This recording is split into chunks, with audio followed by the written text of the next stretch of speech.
ঘরটা সারাদিন আলো করে রাখত ২ বছরের জুজিথা। তার প্রিয় পুতুলটাও রয়েছে ঠিক আগের জায়গাতেই। কিন্তু আজ কেবল ছবি হয়ে রয়েছে সুশান্ত আর শিভানী দম্পতির একমাত্র সন্তান। বাবা নিজের হাতে কাশির ওষুধ খাইয়ে দেওয়ার পরপরই ছোট্ট প্রাণটি ধূপ করে নিভে যায়। সন্তানের এমন বিদায় কোনোভাবেই মানতে পারছেন না বাবা সুশান্ত।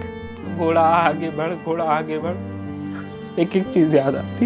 কথা বলতে বলতে স্মৃতি হাতড়িয়ে সন্তানের কয়েকটি ভিডিও দেখান সুশান্ত। মা শিভানী সন্তানকে বানাতে চেয়েছিলেন ডাক্তার, দাদু চাইতেন ভালো খেলোয়াড় হোক, দাদি বলতেন বড় হয়ে বলিউড তারকা হবে জুজিথা।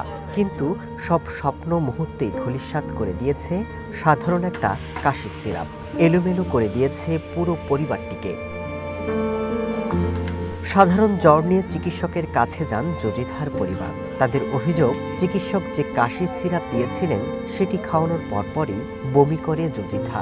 পরে অচেতন অবস্থায় হাসপাতালে ভর্তি করা হয় তাকে। কিন্তু লাখ লাখ টাকা খরচ করেও বাঁচানো যায়নি শিশুটিকে। ভারতের তৈরি কফ সিরাপে থাকা বিষাক্ত দ্রাবক পদার্থ বছরের পর বছর ধরে বহু শিশুর মৃত্যুর কারণ হয়েছে। ২০২৩ সালে গাম্বিয়ায় ৭০টি এবং উজবেকিস্তানে ১৮ শিশুর মৃত্যুর কারণ হিসেবে ভারতের তৈরি কফ সিরাপের তথ্য আসে। সম্প্রতি ভারতের কয়েকটি রাজ্যে কাশির ওষুধ খেয়ে ২৪ শিশুর মৃত্যুর অভিযোগের পর নড়েচড়ে বসে প্রশাসন। কয়েকটি কাশির সিরাপ পরীক্ষা করে শিল্প কারখানায় ব্যবহৃত হয় এমন বিষাক্ত দ্রবণ পাওয়া যায়। এর পরপরই ওই সিরাপগুলো নিষিদ্ধ করা হয়। এমনকি এই ঘটনায় কয়েকজনকে আটকও করা হয়েছে।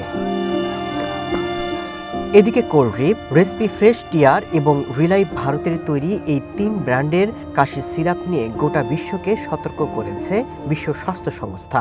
এ নিয়ে জারি করা নির্দেশিকাতে জানানো হয়েছে ওই ৩ সিরাপে অসুস্থতা এমনকি মৃত্যুও হতে পারে। Masud Rana, one international desk.